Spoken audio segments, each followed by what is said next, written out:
Vote Landless Peasant. Vote for Derek Jackson. Vote Land is Power, because you don't have any.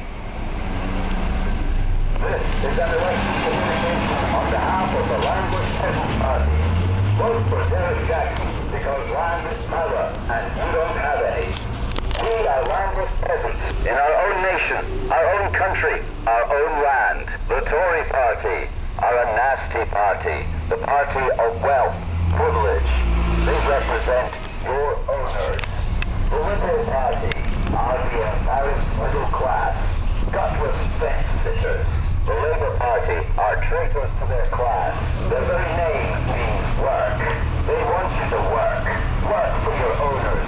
Pay taxes like beasts of burden. Labour. Labour. We are the landless peasants of this nation. We might as well be their pets. Land is power. Hello, landless peasants. Yes, landless peasants. Vote landless peasant in the election. Vote land is power, because you don't have any. No land, no power. This country is owned by 6,000 people, a few wealthy families, most of whom sit in the House of Lords, the unelected landlords of this country. And we are their cattle, their livestock, their economic units, forced to work, pay tax, and die while they laugh in our face. They're laughing at us from the House of Lords, from their big estates, while we slave on their behalf. Vote land is power, because if you haven't got any, you haven't got any. What's the difference between a left-wing racist and a right-wing racist? Got me on that one. What's the difference between a left-wing nationalist and a right-wing nationalist? Left-wing nationalist is probably a civic nationalist like the SNP are. Oh, what does that mean? What it means it's not about race, it's about who you are, where you're going. It doesn't matter where you come from. So why the Scottish National Party then? Because it's Scotland that we want to see as the national identity, that's the civic identity we want to achieve. So if people come here and they're not Scottish, how do you feel about that? That's absolutely fine. We've got plenty of them in the branch, plenty of active members. We've got candidates who are from England and other parts of the world. Why do you need the label Scottish then? Because what's inherently Scottish about what you're going to do? You'll notice when you go into the thing with all the other parties have got Scottish stuck onto their I would ask them the same question as well. What is inherently Scottish about what you're doing? Well, we're trying to make Scotland independent. That's the answer. You've got to define where your boundaries are. Okay. And unless you're going to go for a world. Can you name a single nation which was not created by force or isn't held together as a nation by force? No. Probably so not. Nations are basically forceful tax franchises, right? Aren't they? So if you're not supporting what we're looking to do, then you're supporting the alternative, which is the British state, which is one of the most forcefully abusive states there's ever been. It certainly is. Right, half the world. Certainly is. You know, so I would agree with that. So it's not a case of well, if you don't believe in the state, that's fine. I think that's a perfectly fair argument that you're having there. Maybe you want to be a European, or you want to be a citizen of the world, that's fine. But you can't say, you won't support the SNP for that reason. You need to not support any of the parties for that reason, because they're either Scottish. Indeed, that's what I'm trying to do. I'm going in there to spoil my ballot. Because not only do I disagree, it gives us a great laugh at the I plan to. Watch out for my ballot. What's it going to say? Well, you'll just have to look at them to find out. An impression will recognise it. I think you will.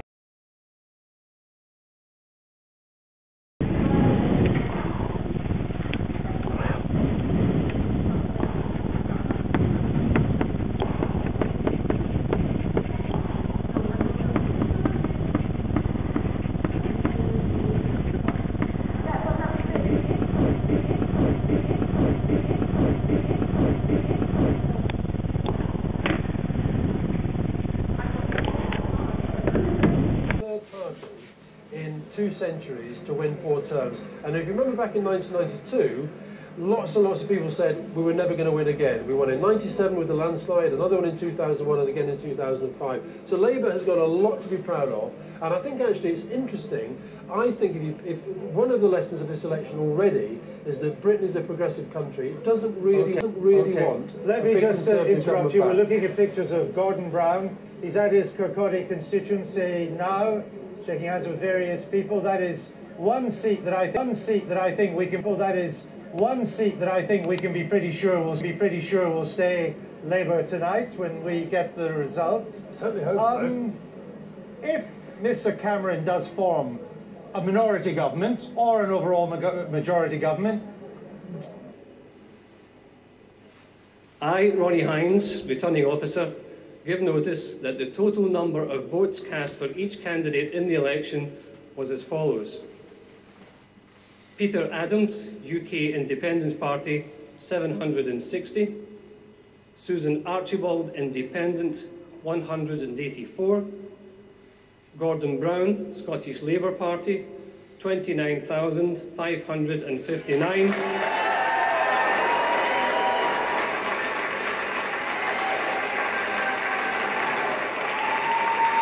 Douglas Chapman, Scottish National Party, 6,550. Derek Jackson, Land is Power, 57. McLaren of McLaren, Independent, 165. John Mainland, Scottish Liberal Democrats, 4,269. Lindsay Patterson, Scottish Conservative and Unionist, 4,258. I declare Gordon Brown elected to serve in Parliament as a member for the Kirkcaldy and Cowdenbeath constituency.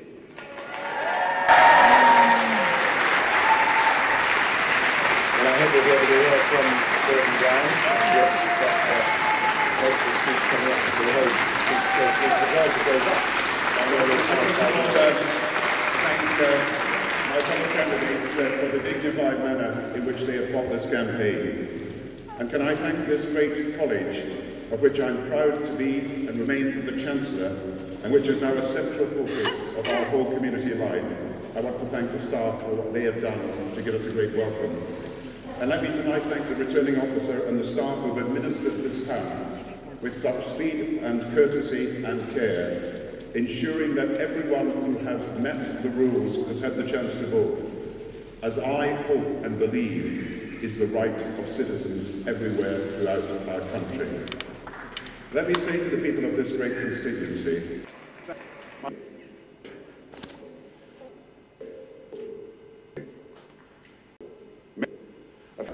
thank you very much.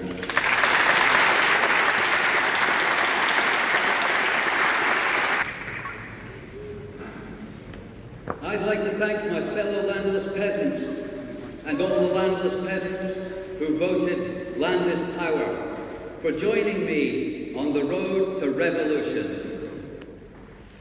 A few wealthy people own this country. That's not news to any of you.